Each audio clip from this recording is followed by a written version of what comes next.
All right, hello and welcome. It is Wednesday, June 14th, and we're starting out here in the beginning of week 3. So you have now completed your 2D platformer composition, and we are going to start out today with a discussion of the submissions that we have for peer review. And we got quite a few here, so I just called up the week 2 optional feedback and peer review. And again, I would always highly encourage everybody to submit here, and it looks like we do have quite a few submissions.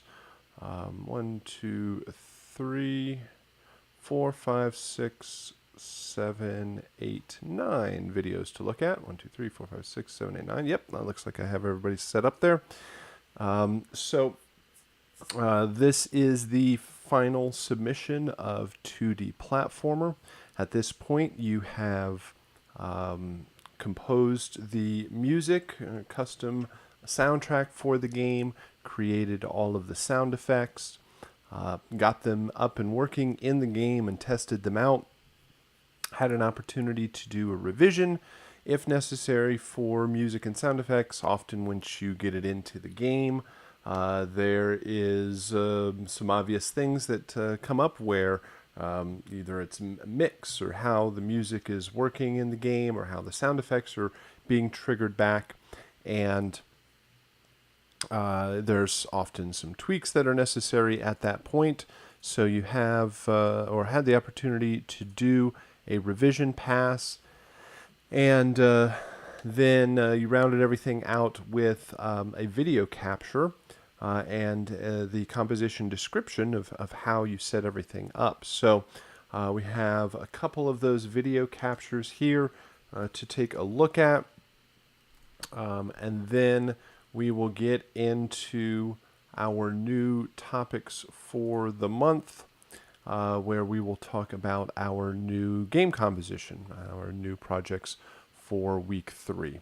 So that is what we have in store here, and I'm going to start out with our submissions here. And let's see. Before I get into that, let's talk about overall ideas. I often find that the final version, like the game capture, can be much more of an improvement of it's like the sum is greater than the individual parts, where last week we loaded up your individual files into Logic and we went through it with a fine-tooth comb, identifying any sort of issues with how the music works and transitions and progresses through the composition. And we're a bit able to be quite exact with how we go through everything. But now that you have the music and the sound effects working together, plus you have the graphics of the game, you have the video portion of it, plus the interactivity of somebody playing the game, there is a lot more going on that often kind of blurs over any sort of rough edges, either in the music or the sound effects. Often the sound effects don't make much sense until you put them in the context of the game, and then the game is triggering them off and firing them off in the correct way. So typically the videos end up being quite a bit more entertaining than the individual compositions and kind of obviously the full look at everything. So often I'm commenting on the sound effects, which are the type and approach of your sound effects I leave very wide open. It's just making sure that nothing is completely out of the ballpark in appropriateness or kind of relevance to the game. We want to make sure that the levels of music and sound effects work well. Things that can often happen is either the sound effects completely dominate and you don't hear the music all that much, or the other way around, where the music is higher overall and it maybe buries like the lines of dialogue, or the gunshot can often, since it's so constantly playing through the game, it can often mask over elements of your music or other sound effects. So relative balance of the music and sound effects or other aspects that we're looking for. I often point out that you want to make the video as clean as possible. It's not necessarily anything I grade on, but it's more of the use of it beyond this class. You want it, it's there to show off your work in the game, and you want to make it as clean and professional and polished as possible. So maybe later editing out anything where you're clicking around and getting things set up, or certain elements don't work. Sometimes we'll hear issues with the quality of the audio, where somebody didn't use Loopback or Soundflower or any of those kind of program to actually capture the audio correctly. The assignment leads you through the process of using Loopback, or a program called Loopback, to digitally capture the audio along with the video, and if that's not the case, then we end up hearing the audio as it's captured from the internal microphone on your laptop, which means that it's not digitally captured, it's going out of the speaker and into the internal microphone, which causes issues, and I can also hear you in the background. I'll often hear the student like clicking around, or their dog is barking in the background, or you hear dishes or the rest of their family or something going on in the background, and it's not as clean and professional as possible. So we'll also look out for that. But mostly, with all those technical issues aside, mostly we're listening for the whole overall feel and design of the final product. So let's go ahead and just go through each one of these. I'm taking a listen. You can see some of them are sharing the video, or more like the YouTube page. You can see some of them are a little bit different looking overall, but that will be fine for our purposes. Let's see. I think I should be ready to go. Let's take a listen. First one here.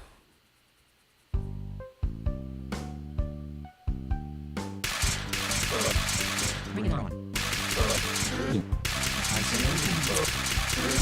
First thing I hear is maybe the overall volume could be a little bit louder. Just double check my YouTube settings. Bring it on. There we go. That was my fault then. Never mind. Bring it on.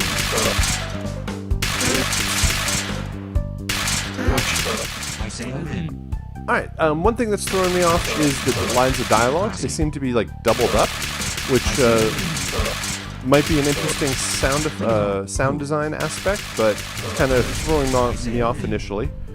The gunshot sounds like a paintball gun. That's one of the first things I noticed.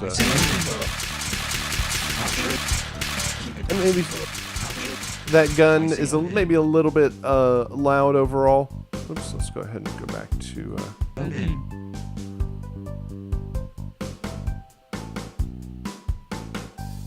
Alright, and it ends nicely.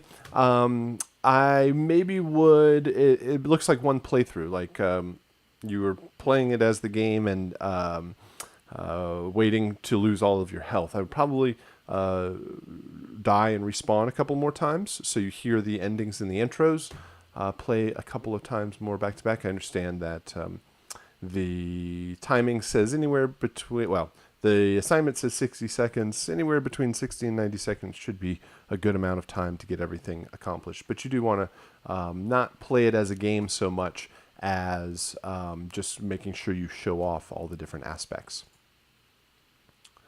All right, next one here, Joshua. Maybe could be a little bit longer overall. Take that. Nice try. Oh. Oh. Oh. Oh yeah. Oh. Take that.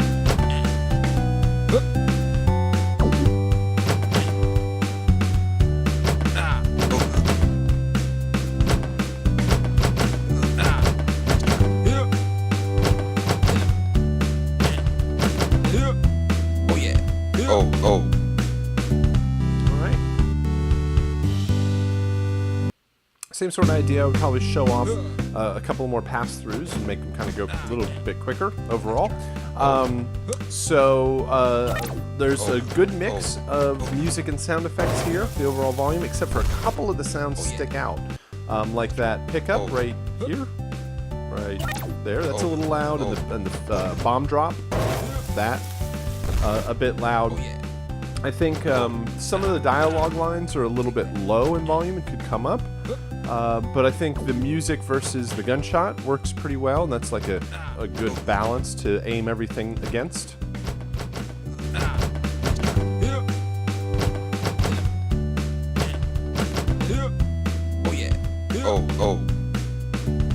Cool. I think the music works and transitions well, so it goes from one to the next. So very good, nice work.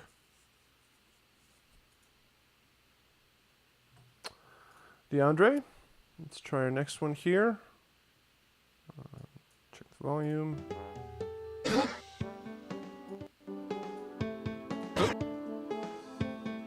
Let me rewind this here.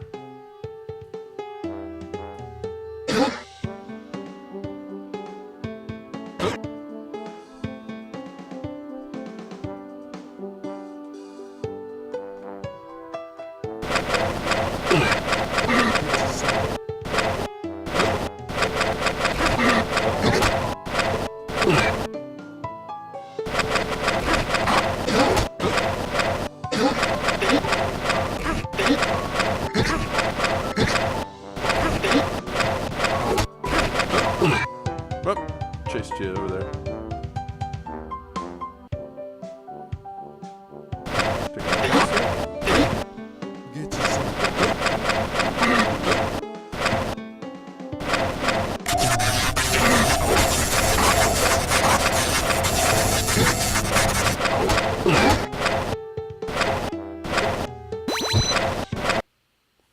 All right. So, main thing I hear is watch out for the dissonance in the piano in the music. Probably get into the action a little bit quicker, although you are letting it just kind of play in the background, which works. The gunshot is probably too loud compared to the rest of the sound effects in the music, especially when it starts firing off really quickly. Then it becomes quite constant and masks a lot of different elements. So like watch the dissonance and the transition to the piano at the end.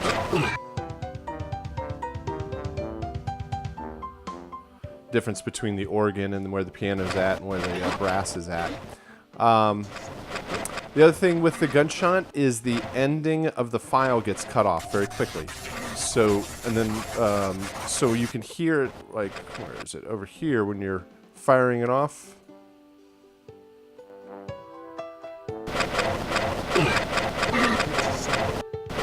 The ending of the sound gets chopped off very quickly. You can hear it there. Chop, chop. So, I'd watch out for the tail or the end of that gunshot sound. And then there's a very loud and long sound here, which I'm going to guess is maybe the bomb explosion.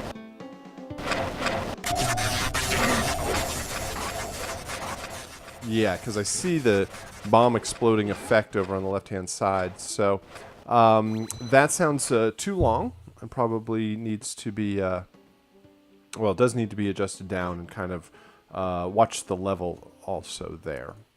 So definitely going back through the music and watching out for any sort of clashing notes. And then a little bit tighter editing on the sounds and balancing them out a bit more in volume.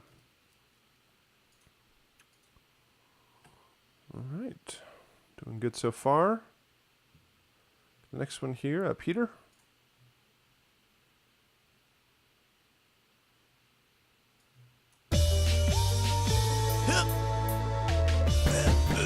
Cheerio.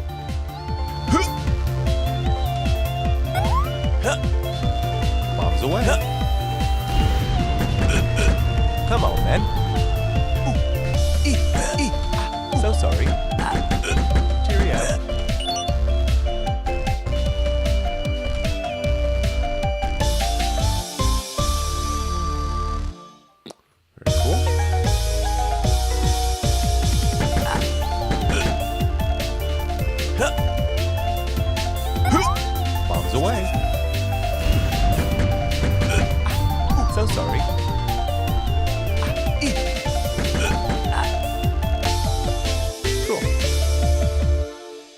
So you're purposefully ending a couple of times, which definitely works, so that you can hear a couple of the endings and as it goes back to the intro. I think everything works out very well. Musically, it definitely sounds of the style and the energy for this particular type of game. You could definitely hear this type of music in an iOS kind of platformer game where you're progressing through the levels and you have strong energy from the rhythm and progression there. Come on, man. So sorry. Cheerio. I think the music and the sound effects blend together well. There is a question, maybe the music is, maybe the sound effects are a little bit too low against the music, but I don't necessarily think that's a bad thing. It comes, I always want to bring up the discussion that most of the time in a game mix, the sound effects are going to be louder overall because it provides most of the information. You need to hear a gunshot as it goes off. You need to hear your enemy. You need to hear a punch or a jump or those types of sounds that are kind of immediate feedback. So often the sound effects, especially like lines of dialogue that contain important information.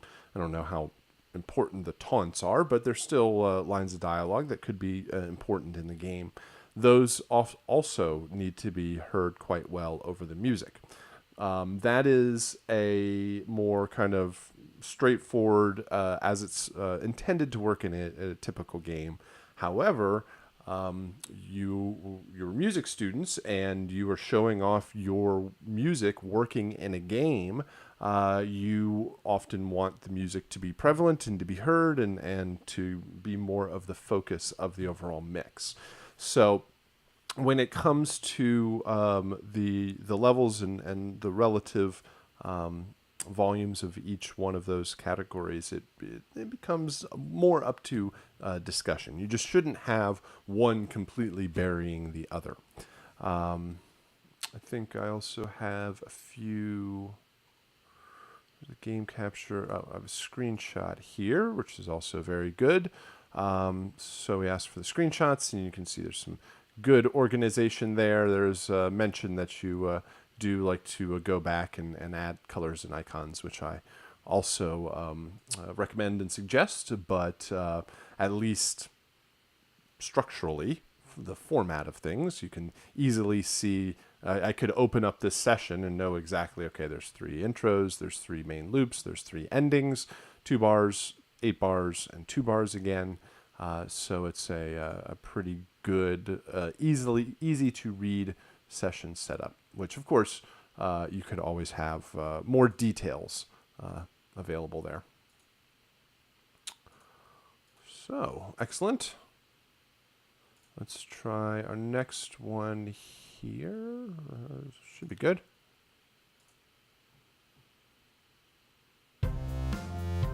Ow.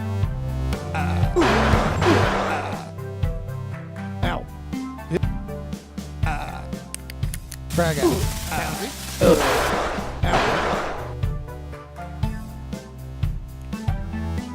Cool.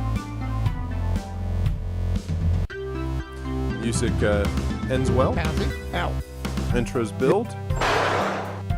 Pouncy. Frag out. Are you done? Pouncy. Ow. Cool.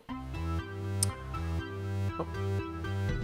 So you actually captured, and I noticed this in the previous video, a bug that I still haven't figured out in the game. Frag out. Are you done? Let me show you what I'm talking about here. When you, it's when you dive off the edge there. Boom.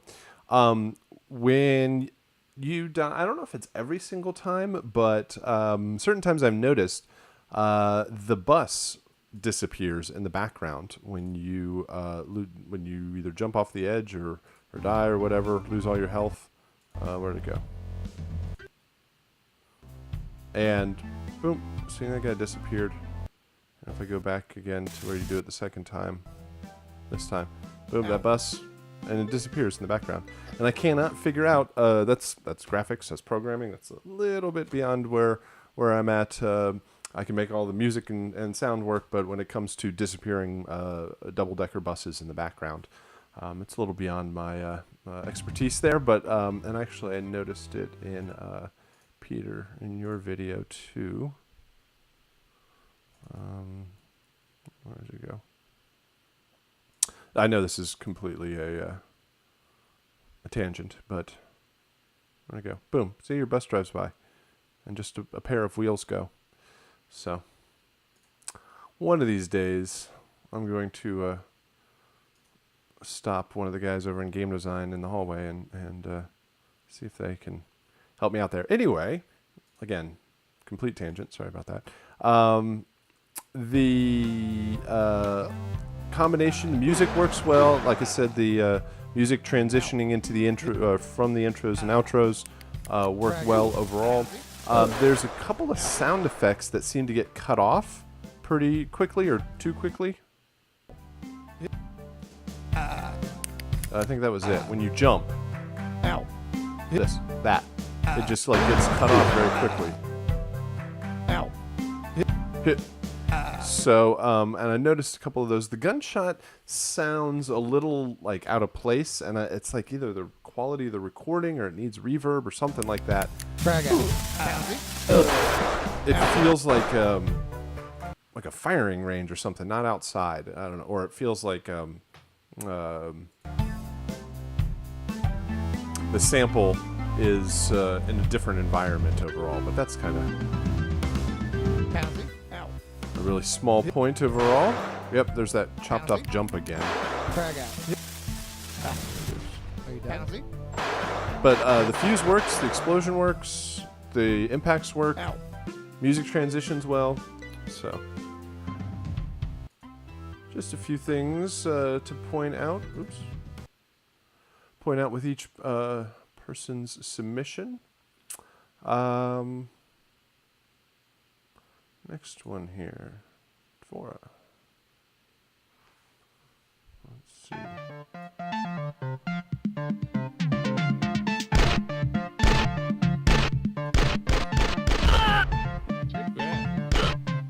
I'm gonna get you.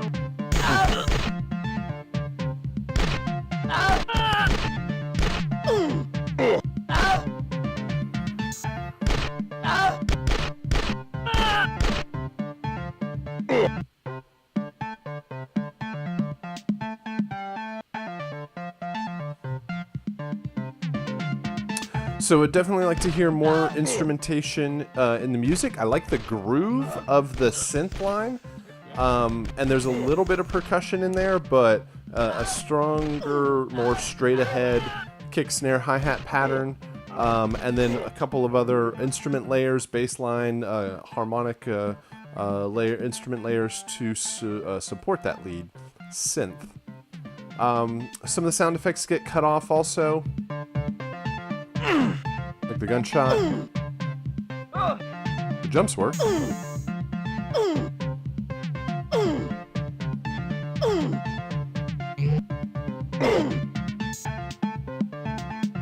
Shoot. There we go. Yeah, so the gunshot gets cut off. A couple of those screams get cut off. So I would definitely watch out for that. Certainly keep it under 2 minutes. Oops. Certainly keep it under 2 minutes, so that you're showing off everything in a succinct amount of time. So more instrumentation in the music and as it transitions from one to the next. Watch out for the sound effects getting chopped off at the end. I think the relative mix worked. You could hear the sound effects against the music, so good work overall. Next one here.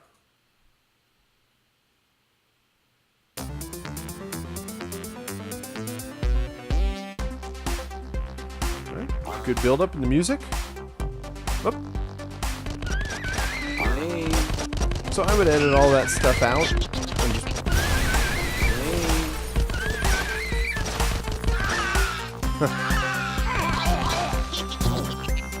Sound effects are fun. Uh-oh, you got stuck. Yeah, so I'd probably do another pass. Do another pass at the video as a demo video, so you don't have the window popping up and getting stuck and all that. The music works really well. Sound effects are fun. I think the mix overall, I would do a couple more like loops through. We didn't really get to hear intros and endings. The enemy death sounds like horrible screaming, like a pig squeal almost. So, yeah, music works, sound effects works, balance works overall. It just kind of maybe make some tweaks to the continuity of the video.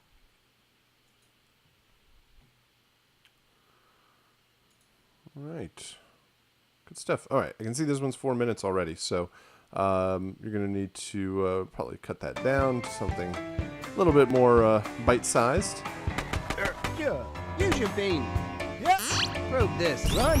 Yep. I'm not human. Mix Use your of beam. music and sound Use effects your work. beam. Probe this. Yep. Run. I'm not human. I'm not human. Use your beam. Yep. Yep. Yep. Run your beam. Probe this. I'm not human. Yeah. Run. Whoa, nice jump. All right, so I would say that this looks like more like, well, first off, music, sound effects. Music really works. Sound effects are a lot of fun. It really kind of looks, though, from the video that you're playing to play the game, as opposed to showing off the music, although that's a good thing to do right there, is to end the round a couple of times so you can hear the intro. Let's go through that.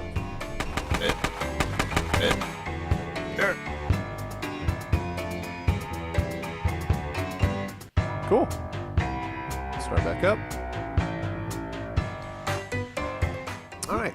So, yeah. So I would basically just trim it down. Don't play the game so much as playing the game, or it's something like you would have two videos. Like this could be a longer excerpt of gameplay, and then to have a shorter 60 to 90 second version of it just to show off all the best parts. So you would just go through a couple of the rounds a couple of times and try to trigger off as many sounds as you can overall. I'm not human. And there's a good clarity to the mix between the music and the sound effects. I guess another element is you're constantly firing the weapon, so I'm paying more attention to your gameplay and like whether you're winning and losing than the music. So that's just that really has no effect on the project or the grade or anything like that. Those are just comments on the using the video as a portfolio I'm not piece. human. But great stuff to listen to. There we go. And one more here. Now, on the other side of this, 26 seconds is probably not going to be enough time to show off everything that you want.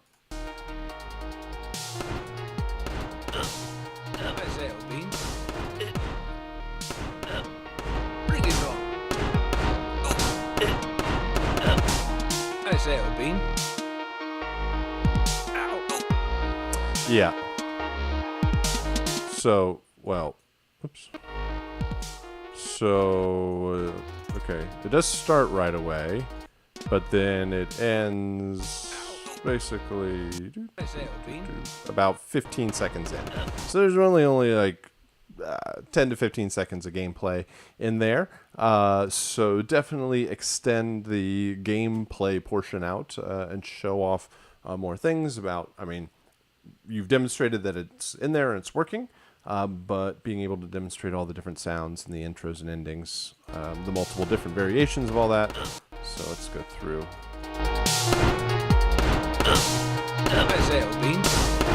Oh, and those are all the original sounds. So yeah, you're going to want to make sure your sound effects are in there also, so that we can judge how it works against the music. Actually, is there even a... Don't even hear any of the intros.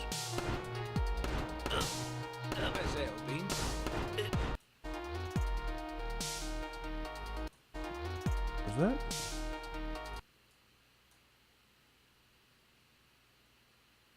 Nope, that's the game. Okay. So, definitely make sure that you have the sound effects in there up and working. All right. So, actually, there was a couple of other... What is this? Use two logic sessions. This is from Timothy.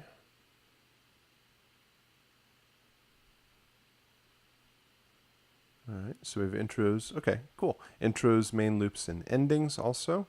Looks like we have a couple, 1, 2, 3, 4, 5 tracks for that. And all the sound effects. Cool.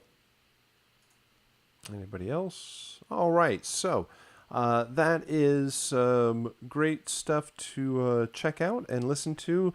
As always, I always want to encourage everybody to submit. Again, now we're going to get into talking about your Angry Bots composition. So as you finish out your composition for this week, go ahead and put a copy up there for next week's peer review. So now we are going to switch over and discuss the new week 3 assignments. So now that you have done the first round with our first project, 2D platformer, we will now go into the second 2 weeks and get into our second project. If I go here, there we go. So this is FSO, and here in week 3 you have the new Angry Bots composition with a series of videos that reference the composition in the preparation, recording, and composition of this type of project. A couple of different approaches to help you get started.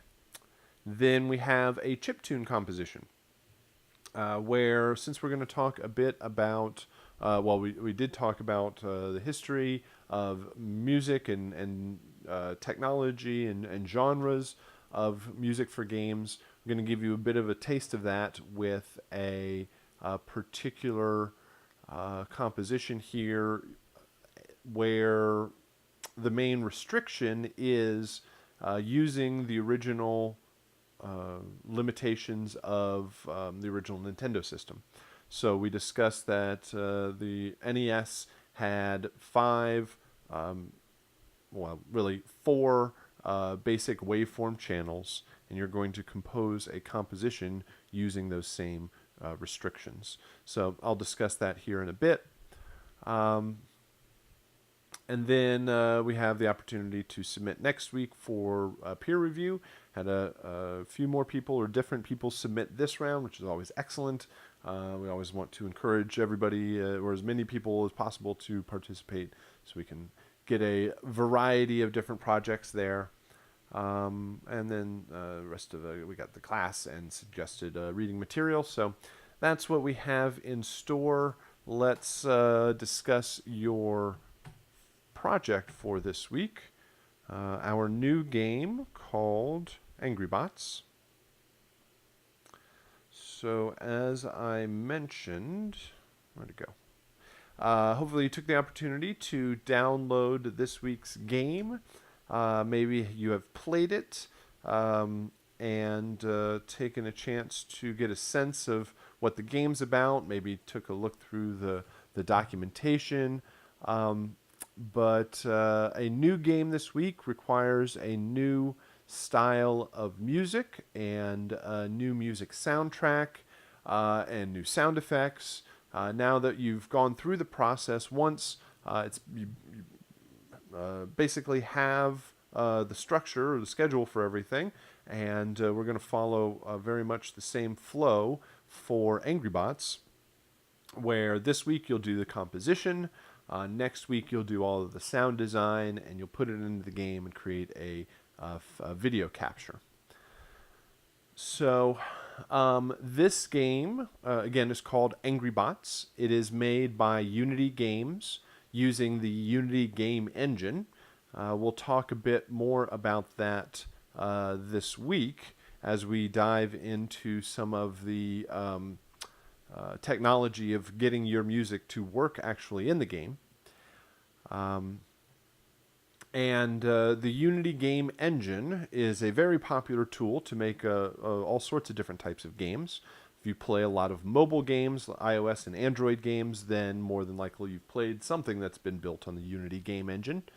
And Angry Bots here is a kind of a game demo where they, not only is it a game, but you can actually get access to all of the art and the music and the sound and the code and the program, like all the pieces of it.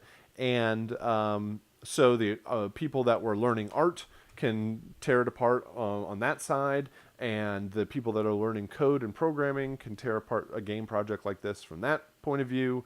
And we over here on the music and sound team are going to reference it and use it as a demo for showing off our music and sound.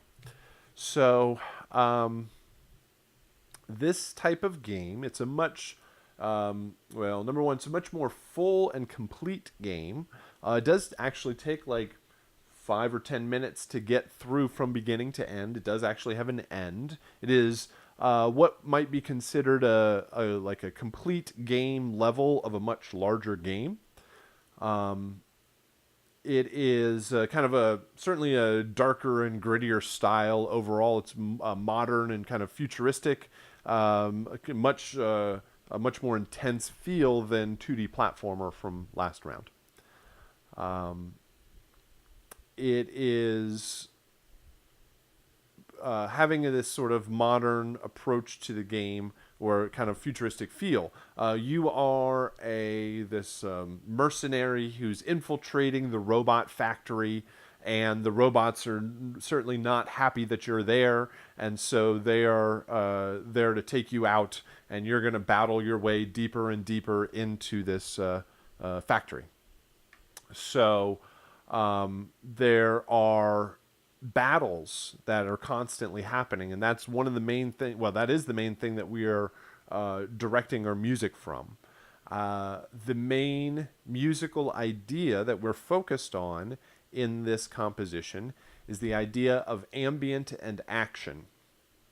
Our music is going to need to transition smoothly between ambient gameplay and action gameplay, where ambient doesn't refer, like, it's not a room tone or rain or anything. It's not like a sound effect ambience. It also doesn't mean the genre of ambient music, meaning that it's just like slow and drone and boring and doesn't move or change. Ambient just means less than action.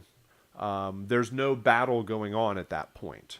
So this is also often referred to as battle and exploration. So during exploration, you're just kind of wandering around. There's no bad guys around. All of a sudden, a robot jumps out or a bad guy jumps out, and the action music kicks in. And we have to be able to switch musically, seamlessly back and forth between a lower intensity ambient game state and a higher intensity action game state. Question here in the chat. Do you think a minor key signature would be appropriate for this game? Absolutely. For this, you're going for intense and battles and firefights and robots and explosions and heroic and adventure and all of these big and intense ideas. It's a lot easier to get away with that in a minor key.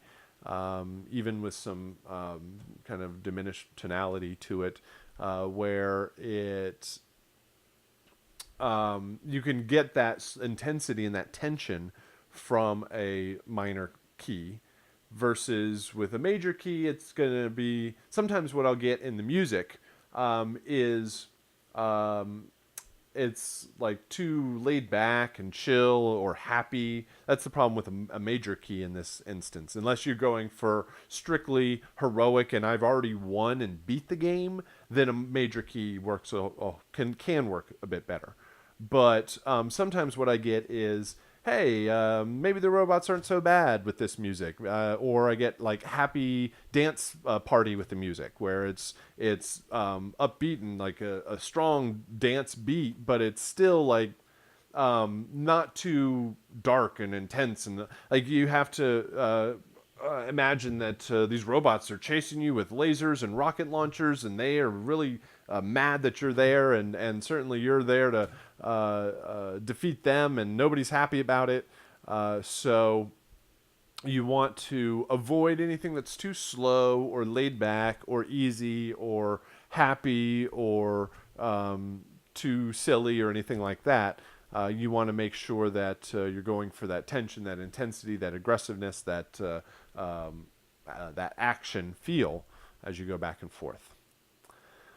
So let me switch over real quick to the PDF. Where is that? When you not only do you get the video here and the game, you get a PDF that looks like this. And let me go through a couple of things, and I'll talk about the actual WAV files and the delivery and like what you're actually creating here. Game overview. It's going to talk a lot about ambient and action. This is really a summary of everything that I'm talking about here, where, and this is a very common approach in games. Angry Bots is known as a third-person shooter, which means most of the game you're battling some evil bad guy, and you've got either a laser or a machine. In this case, you're equipped with like a machine gun, and you are constantly going back and forth between moving through the level and actually engaging and battling with an enemy. Very, very common approach in games, and this is a challenge that a lot of games and a lot of game composers encounter. I have to quickly and musically go back and forth between lower intensity and higher intensity, and I have no clue when it's going to happen. So what we do is we create music at lower intensity and higher intensities, and we figure out a way to transition back and forth. So, and we'll talk about how that is going to work. How to play. Maybe you've already gotten a chance to play the game. Definitely take the chance, play the game, get a sense or a feel of it. If you're familiar with mouse and keyboard gaming, then W, A, S, and D work, or you can use the arrow keys to move forward, back, left, and right. The mouse aims, and left click fires the weapon. Reference listening. There's a couple of different game soundtracks to reference in this sort of style.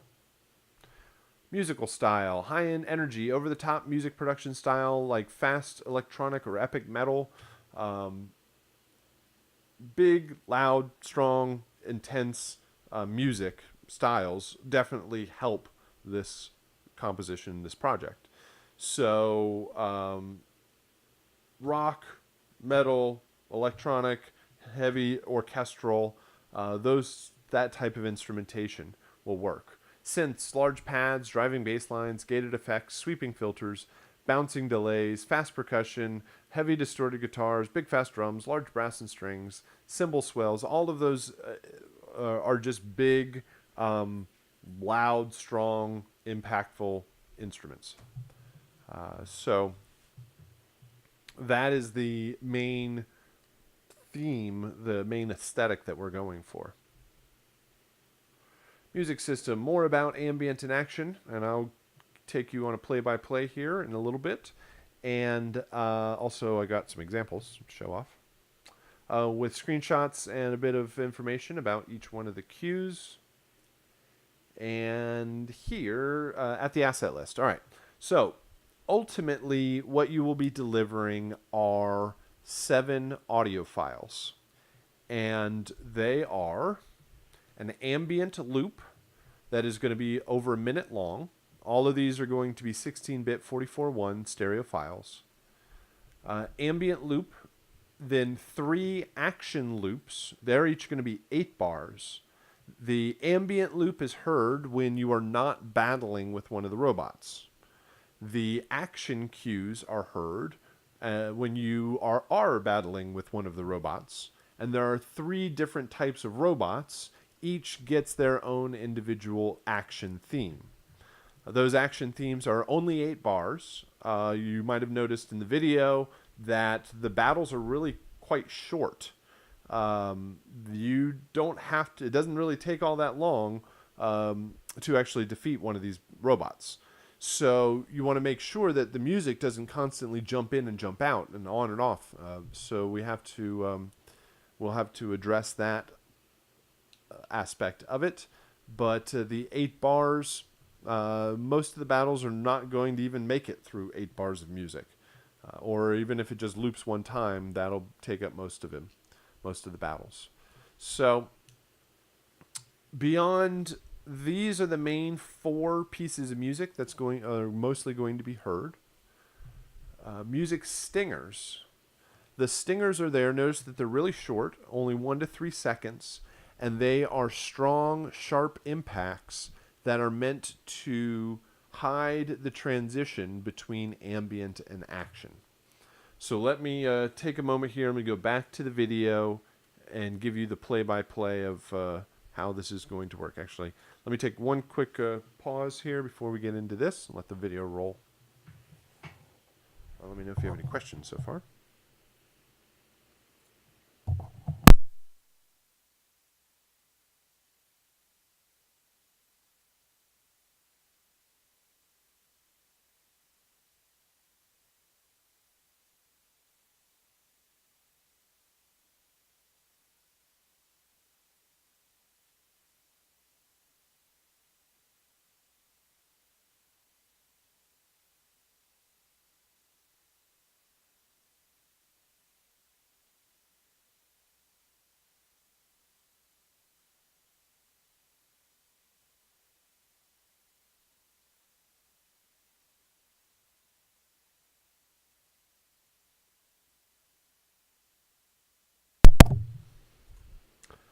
Okay.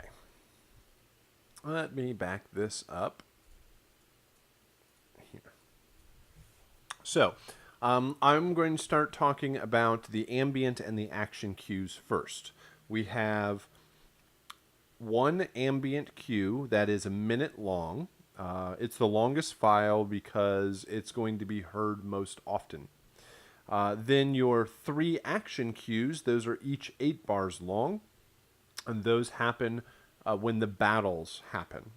So let's talk about how the game knows how to switch back and forth between these pieces of music. If nothing else is happening, and from the start of the game, you hear the ambient cue. If the player just finds a corner and just stands there forever, they are going to hear that ambient cue. Here in the chat, how long can we go on with the ambient music? The cue is supposed to be 1 minute to 2 minutes long.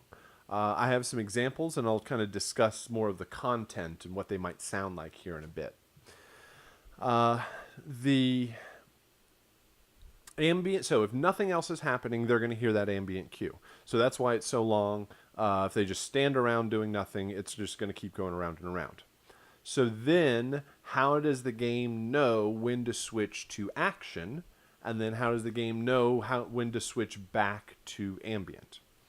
And we said that the action music is heard during the battles. So then how does the game know when the battles are happening? So let's go through this. So the ambient cue plays. This robot here is called the buzzer bot. And it's kind of like flies around, and it's meant to be like annoying, I think, and zaps you. It has this laser, like a lightning bolt that comes out. shoots out right there and zaps you and just kind of flies around. It doesn't take much to defeat it, and it would just kind of keep flying around and keep zapping you. So this is a battle, right? As soon as it zaps you and you fire it at it, there's some battle going on. So we need to have the game know that that's happening. So the real answer here is that the game uses health points in the game to determine when the battles start and stop. So your character has health points, and the enemy robot has health points. You have a whole lot more health points than any one robot. So it takes a lot of hits on you constantly all the way through the level to do much damage. But for a robot, it really doesn't have much damage or much health points, so it doesn't take all that much to defeat it. So as soon as somebody loses health points, the game is going to switch from ambient to action. So the game always knows which characters are on screen. It knows which robots are there, and it knows where your character is. So as soon as somebody takes damage, as soon as you get zapped here, the game says, oh, the main player has taken damage, so that must mean the battle has started. So we are going to switch from ambient over to action. And this happens immediately. It hard cuts from one to the next. And you are not guaranteed in where you are going to be in the ambient queue when this switch happens. So it's just going to hard cut from one to the next. And that works because you're in battle now. You just got lost health points. You just took damage. All right, now it's on. We're going to battle for a little bit. And then somebody's going to win, somebody's going to lose, and the music will have to shift. So from the beginning of the game, the ambient queue is playing until somebody takes damage. And at that point, the action music starts. And then until at some point, somebody is at 0 health. Either your character, but more than likely it's one of the robots. So that robot now goes to 0 health, and the game knows that the battle is over. So it doesn't immediately hard cut back to the ambient queue. It's a strong change in intensity. Going from lower intensity ambient music to higher intensity action music works because it's kind of like when your friend jumps out around the corner and scares you, your heartbeat kind of just skyrockets. It like jumps up real quick and it's pounding suddenly, and your natural reaction is that your heartbeat can jump up very, very quickly. So the pace of the music can jump up quickly because now the battle has started.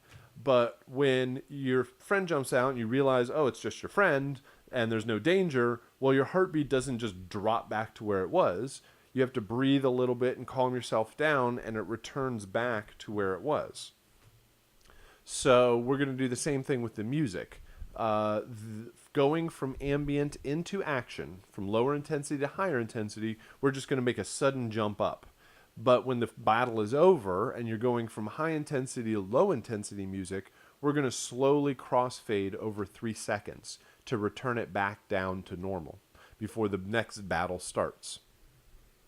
So ambient music is heard. Zap, now the action music instantly hard cuts. Battle is now over, and it crossfades out for 3 seconds. Next one. These are called spider bots, and they're basically like bombs on legs. They jump awake there, and they chase you.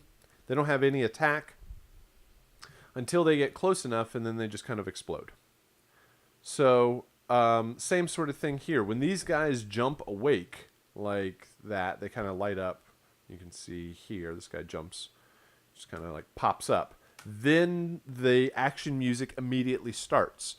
With these guys, the battle music or the action music starts when they turn on or they wake up. So this spider action cue plays. 8 bars. It loops around and around. Here it would probably play a little longer because I kind of just toy with it and dance around. But eventually, either you destroy it or it gets close enough and it self-destructs. So here's another one. As soon as this jumps awake, the spider action music would start.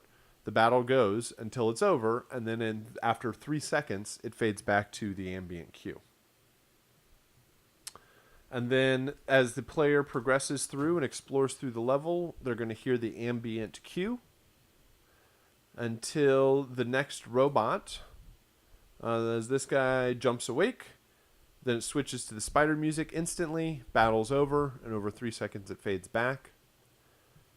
This robot is called the Mech Bot, coming down the hallway here. It's sort of like a boss battle. A little bit more. It takes a little bit more to beat these guys. They're bigger and slower, and they cause more damage.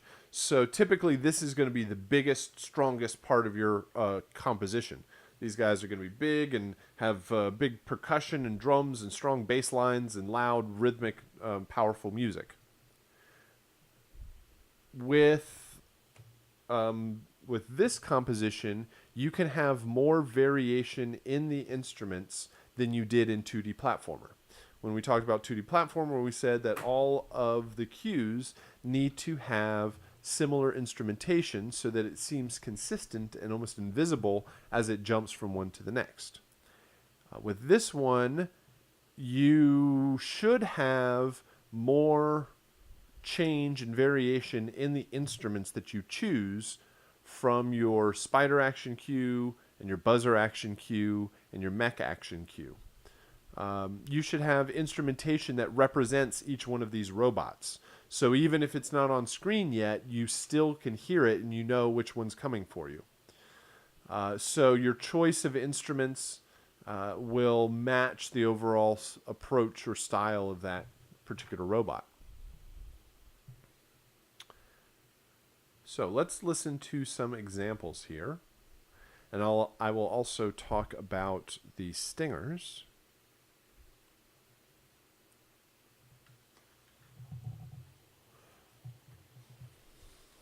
All right, let's see if this works.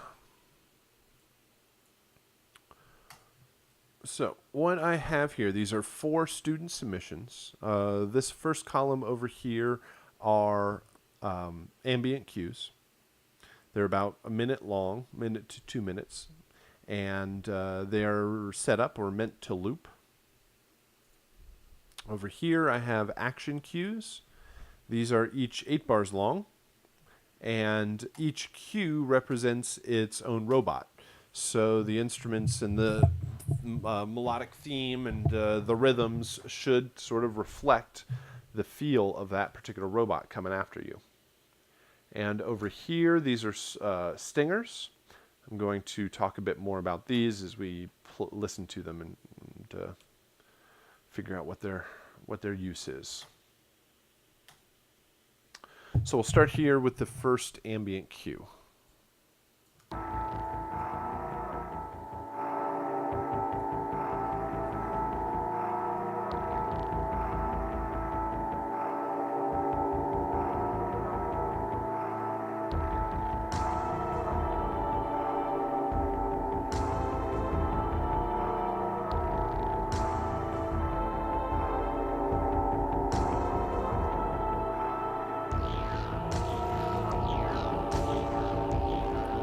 So it starts out as just a kind of a pad or a drone, which it shouldn't just be a pad or drone all the way through. There needs to be a bit of rhythm, maybe even a melodic theme or idea, and there needs to be change in the instrumentation. Here comes a strong change.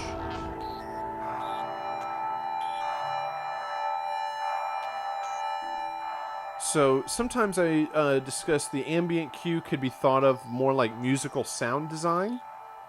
There is a couple of ways to approach it. You could go with something that is more traditional composition, where you have drums, bass, harmony, and melody.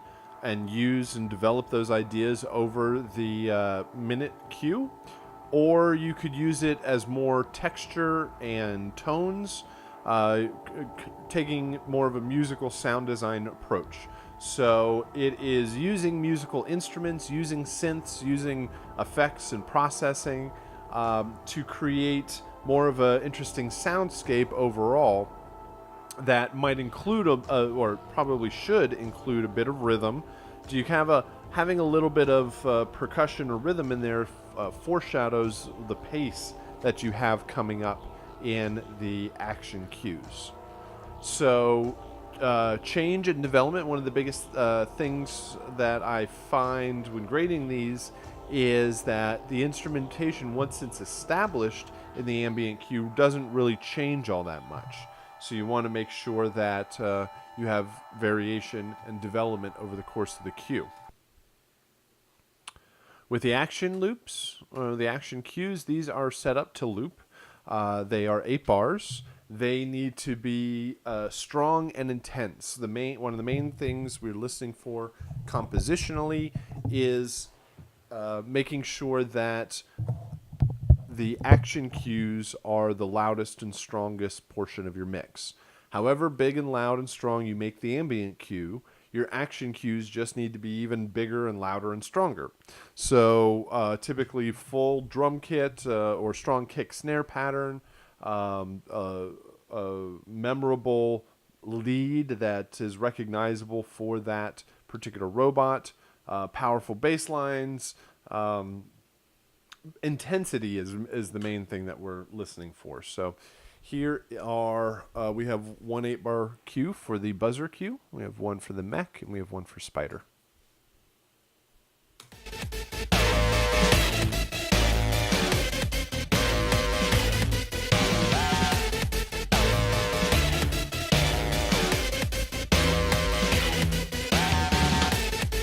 Set up to loop. There should be some variation and difference between the first 4 bars and the second 4 bars. You'll hear this mech cue has different instrumentation. Kind of represents a different feel for the cue.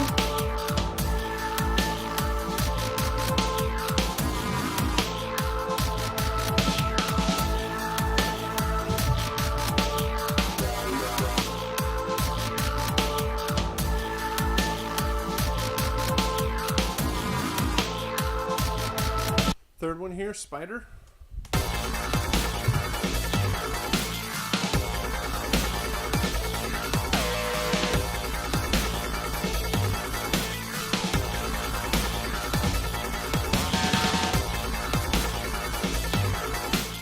So you can hear that each one has its own rhythm. It has its own melodic and harmonic and strong bass instrumentation.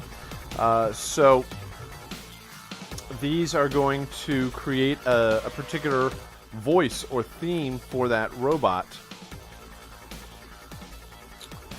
And making sure as we go back and forth, you are probably best to maintain a similar key as you switch back and forth between the ambient and all 3 action cues. That way there isn't a strong harmonic jump between the 2 cues, especially as you're kind of going back and forth pretty quickly. You typically want to maintain a similar tempo through all of the cues, but use double time and half time to create variations in the rhythm. So in your action cues, let's see, this buzzer cue is more of what I would consider the bass tempo of everything. Then the mech has more of a halftime feel because it's a bigger robot, stronger, kind of lumbering around. Well, they're actually at a similar tempo and feel, but they both have a halftime feel. Then with the Spider cue, it's got more of a double time feel. Sitting on those 8th notes, because it kind of matches like the skittering feet of the spider bot as it roams the level. So using things like half time and double time can definitely help create the intensity change as you move back and forth. In the chat here, I would like to create more of a soundscape for the ambient cue, but I'm not very good at composing electronic music styles. Do you think there's a way to go between electronic sounds for the ambience and orchestral for the action? I might actually go for orchestral for the ambient because you have more time to develop melodic and harmonic ideas, and then with the action cues, since they're short and meant to be much more intense and a little bit kind of techy and robotic, switching over to action for those, especially since you may not feel as comfortable with the action or with the electronic side of things. So yeah, the answer is yes. You can go, well, I wouldn't say entirely go back and forth. Probably a better way of approaching is, let's say you do most kind of more of an electronic feel for the ambient cue. Have some strain of orchestral instrument, maybe a cello or some brass risers or something in the ambient cue that's then much more focused in the action cue, and the same both ways. So whichever order you choose the different genres, then have an instrument or a layer of each one of them in the other ones so that it's not just such a strong difference between them. So all right. Yeah, I would think those would be good approaches for that. Now, I want to talk about the stinger cues and their use here. Two issues with how the music is going to switch by itself. As I mentioned, when we go from ambient to action, it is a hard cut. So I'm going to fake all of this and set this up in Logic here. So let's say we were rolling through our ambient cue, and then a buzzer bot came out to attack, and we are going to hard cut from one to the next. Let me just make sure that that's somewhat lined up. It's going to hard cut from ambient over to action. You know what? I'm just going to do it all on the same track. So I'm going to just drag these around. It's going to hard cut from ambient over to action. And then when action is done, it is going to crossfade back into ambient. So let me create a crossfade here. Something like that. Now the game, of course, is going to do this way better than I am. Just clicking around here in Logic. But general idea is ambient loop plays, buzzer bot jumps. The battle starts with the buzzer bot. It hard cuts from one to the next. You beat the buzzer bot. It crossfades out over 3 seconds and fades in over 3 seconds back to the ambient loop. I have no idea if that's actually 3 seconds, but hopefully we can get the idea here. So I think here's the ambient cue. And it's going to hard cut over to the buzzer.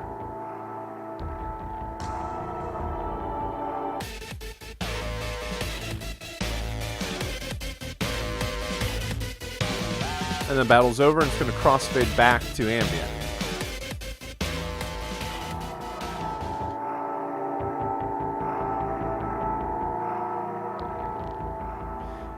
And goes back to ambient and allows the whole process to start all over again. So one thing you might notice is that change and transition in the buzzer cue is very sudden. And so having some instrumentation of the ambient cue also present in the action cues helps that transition a little bit. But the stingers also help that quite a bit. So the stingers are going to sit here. Go off the fade tool.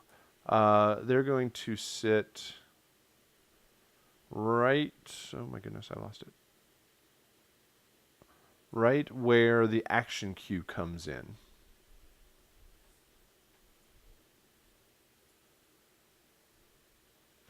And they are there to help this transition so that it isn't so sudden. It kind of takes attention, distracts, and says, hey, look over here, listen to this real quick while I switch from one to the next. And it also provides randomness and variation. Every time you battle one of the buzzer bots, you are going to hear that exact same buzzer bot action cue. But each time it's going to randomly choose one of 3 stingers to play at the front to create some variation, some randomization. So let's try this. I don't even know if this is going to work or sound correct, but whatever. We'll see what it sounds like.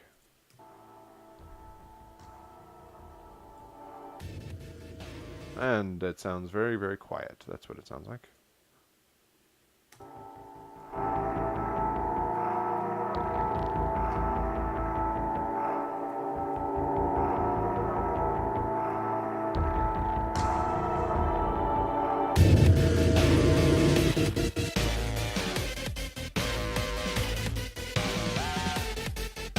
So it provides a little variation there, so that it creates distraction, and there's change every single time one of these plays.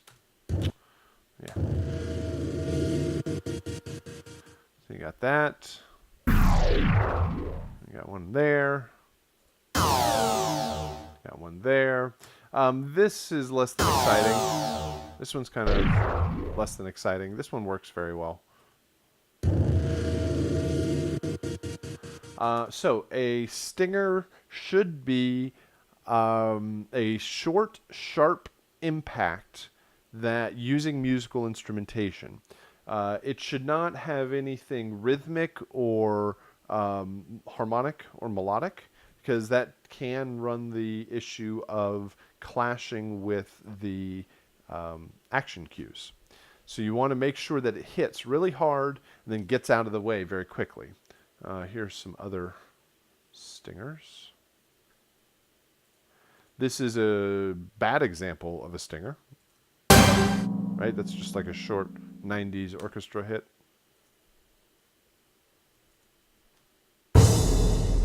That one works all right. I would say that is the most basic form of a stinger, which is like a big bass drum or kick drum and a cymbal crash. That one's more of like a sound effect. Every once in a while I'll hear sound effects. You got to watch out for that. Let's see how well these work.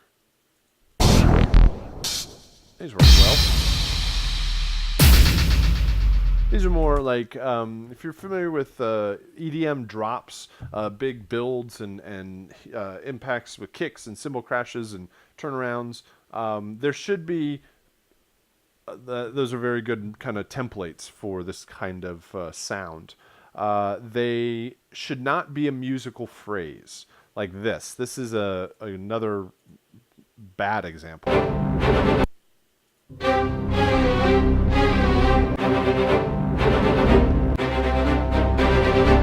So musical phrases that have rhythm and tone to them are just going to cause issue when they're played against the action cues.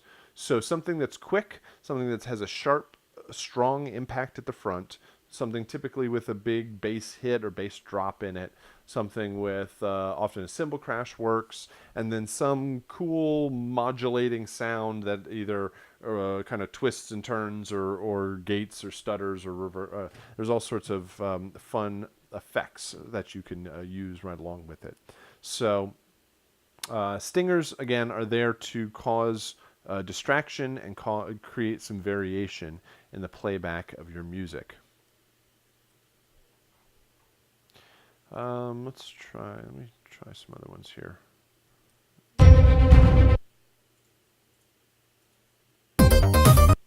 So here is an ambient cue. This one's more like what I would consider a traditional composition, with progression and melody, rhythm, and changes throughout the cue.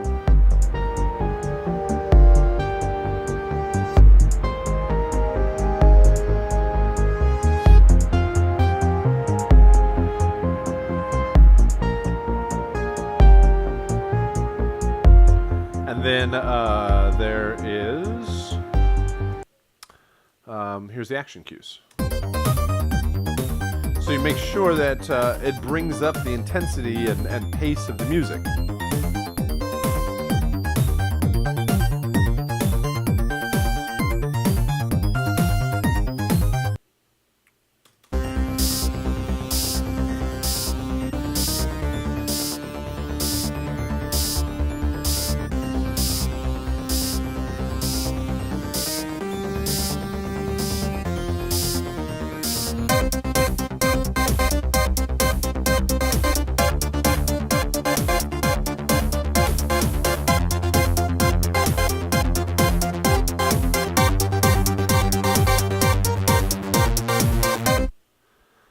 So hopefully these are going to be giving you some good ideas and direction for this composition, ways that you might head.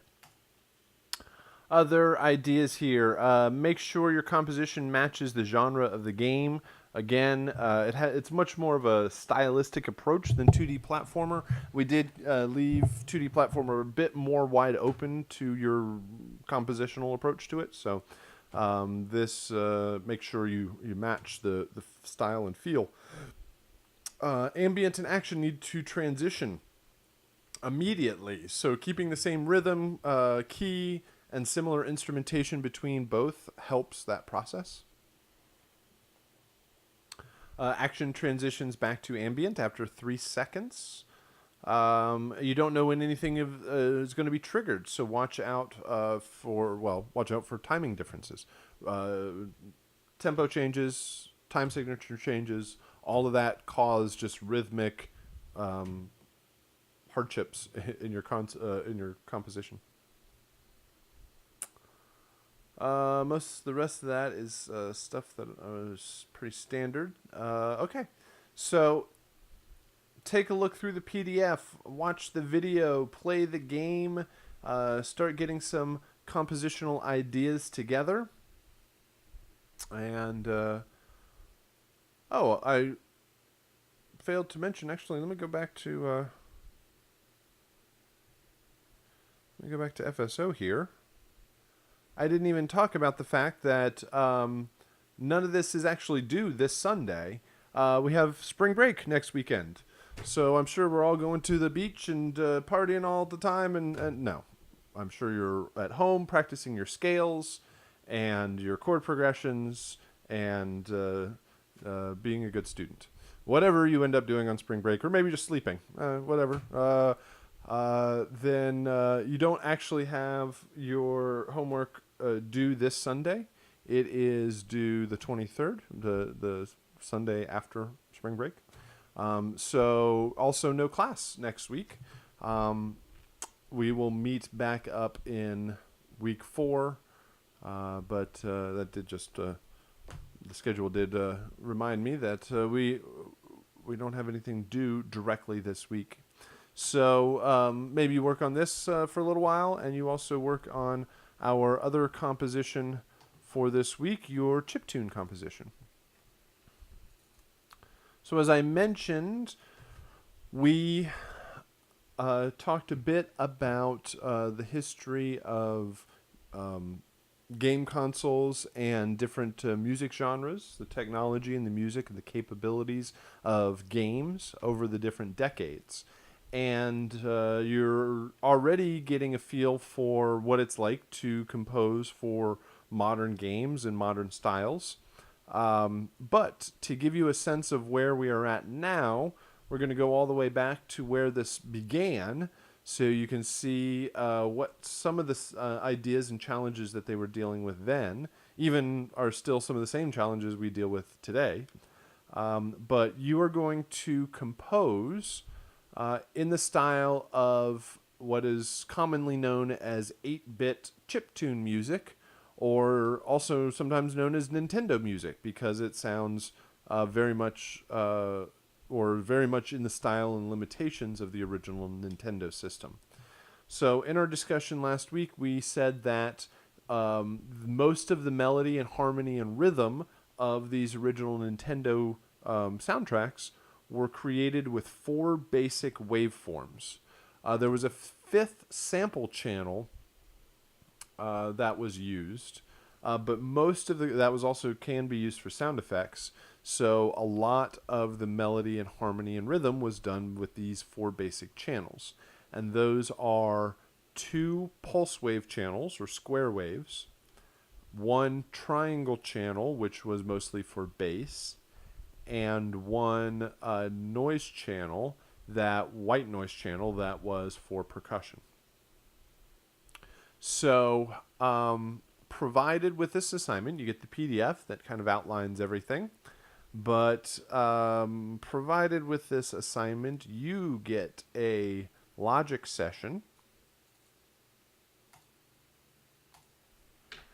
that has everything that you need to work on this composition.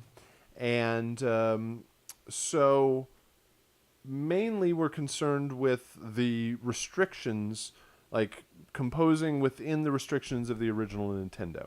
So you only have 4 simultaneous sounds. These 4 channels each have an EXS24 loaded up on them, and in that EXS24 there are sound banks that have sounds and waveforms pulled from the original Nintendo system and the Famicom system, which was the earlier version of the Nintendo in Japan. So you listen through these and you'll probably hear some very, very familiar types of sounds that you can use for your composition. So those sound banks are loaded up across tracks 1, 2, 3, and 4. So you are limited to only 4 tracks at any one time. Now, that means you can have more than 4 tracks, but only 4 ever play at once. So we've easily had people with compositions that are 10s and 20 tracks deep that are just constantly switching between different layers.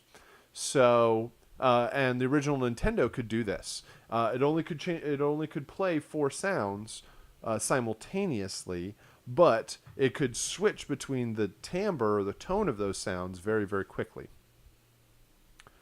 So we have those loaded up. So how you use those 4 channels is up to you.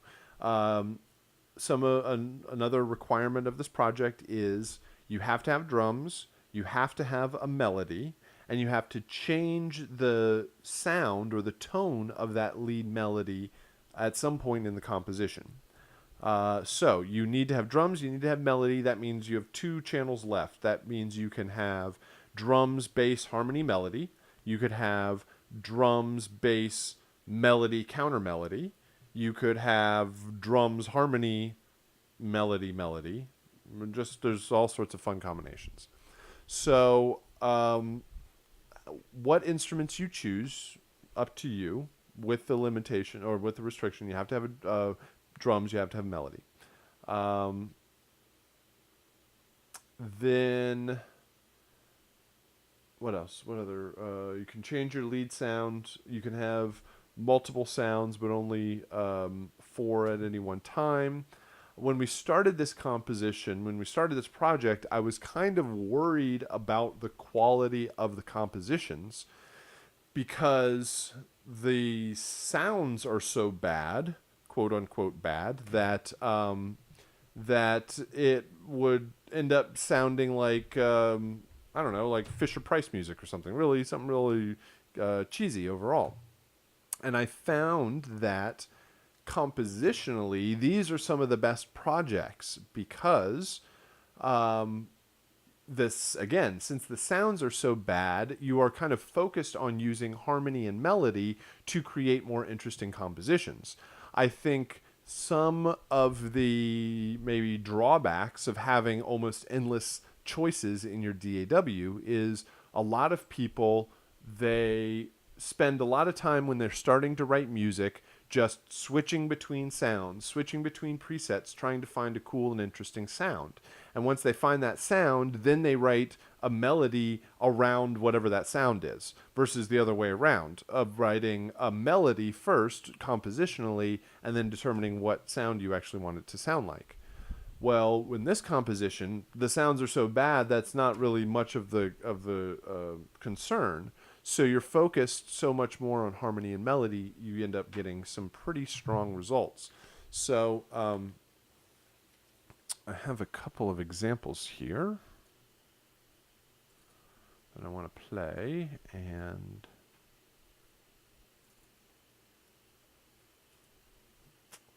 somewhere. I think this is going to work. I may not have complete volume control, but here, these are all student submissions from this composition. Now, these are some of the best, but this just shows you where this can go overall. Oh, hold on, I don't think I have. I want more volume control. Hold on.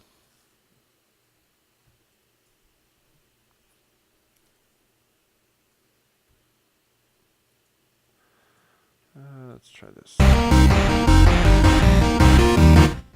Down a little bit. Now.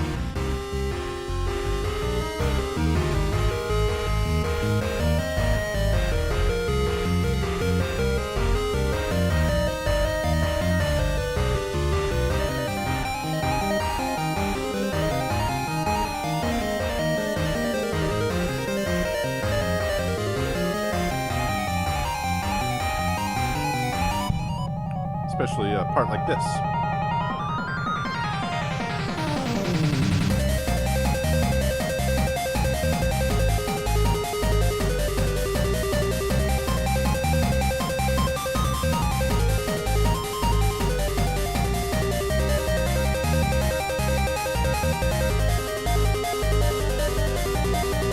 So, lots of movement. Again, since the sounds are so bad, having a lot more melodic movement, more shorter, more staccato notes and instruments or tones to it is a great way of going.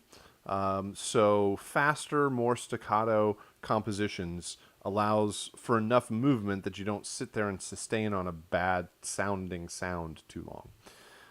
Here's another approach.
So I had to go back and check, but there was only ever 4 channels at any one time, and matched all the limitations of and restrictions of the assignment. So the only other thing to point out is you do get some basic processing. The original Nintendo had basic volume control. So we have a compressor. It had a filter, but we'll have an EQ. It could fake a delay. Well, it had delay, and it could fake a reverb from that. Certainly didn't have the quality of Space Designer, but we're not following all the restrictions to the T. So check out the assignment. Check out the sound banks that are provided. A couple of reference links to listen to. It doesn't have to loop. It doesn't have to be interactive in any sort of way. And you'll bounce it out as an MP3 file. So those are your assignments for this week. We checked out the 2D platformer submissions and saw some really good stuff there. We have spring break next week, so we will meet again on Friday, and I'll probably say all this again, but we won't have anything due this Sunday. It'll all be due at the end of the week on the following Sunday. So we'll go ahead and wrap it up there. If you have any questions, go ahead and stick around and we can discuss anything. But other than that, have a good rest of your Wednesday afternoon, and we will see you again on Friday. Thanks a lot.